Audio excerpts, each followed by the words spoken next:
The CFL's most outstanding player for a couple of years ago has a bit of work to do after his week one debut. Nathan Rourke struggled in his debut against the Winnipeg Blue Bombers in a tough loss for BC. So I think the moral of the story here, kids, is no matter how talented you are, maybe you need more than three practices, with a team to get ready.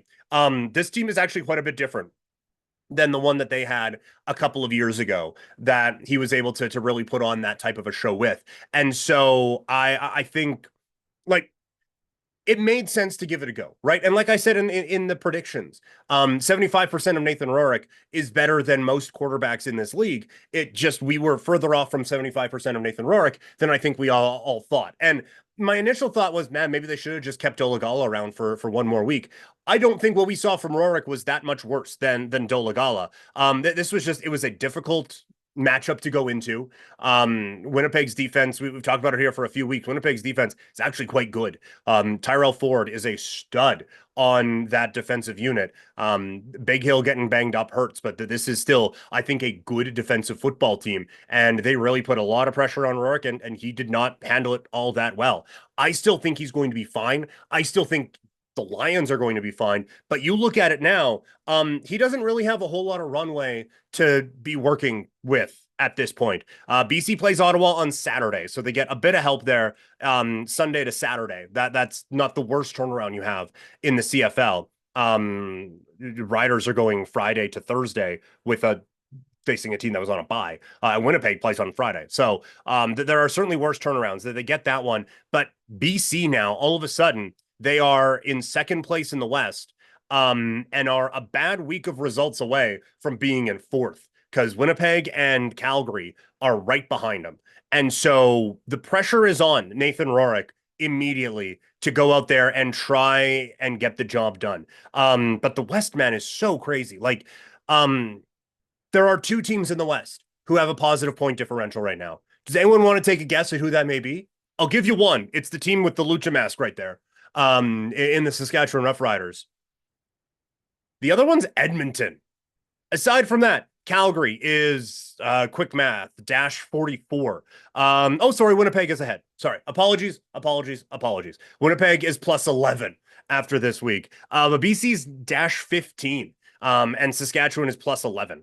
So it's kind of wild that A, that's where the West is. But B, that's where BC is. Like that this should be a dominant team, and they just aren't right now. But with Nathan Rourke at the helm, you do think that they'll get back on track. Facing a good Ottawa team that has some pressure on them. Chad Kelly is coming back now. We'll get to that in a second here, but they have a bit of pressure on them this week. Just an overall thing.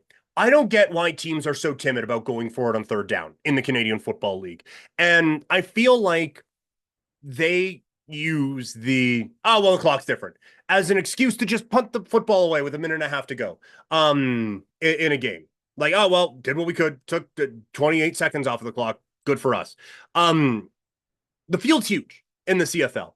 And teams just give you a yard, right? Like we have teams on 2nd and 2 doing quarterback sneaks and getting it. And so 3rd and 3, 3rd and 4, you should be able to draw up a play that gets you something open in that area and can help keep drives going. I think teams are way too content to just, it's the CFL. You get 8 possessions in the final 3 minutes.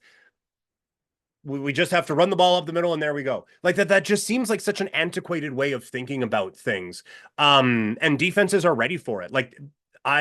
Saskatchewan was a prime example of it this week where I thought they were way too conservative on third down, and that ends up costing them a game. Now, so does their field goal kicker going 3 for 7 and their best receiver making some bad drops. But I just think that you can be way more in control of those situations. And for a league that will give up points for field position constantly when it comes to punts and not booting them into the end zone and trying to down them at the 1 or 2 or even just inside the 10 or inside the 20 in some cases, to have that, but then also be very conservative. Well, all right, I guess we have to just run it up the middle on back-to-back plays where we can only kill 20 seconds of the clock off.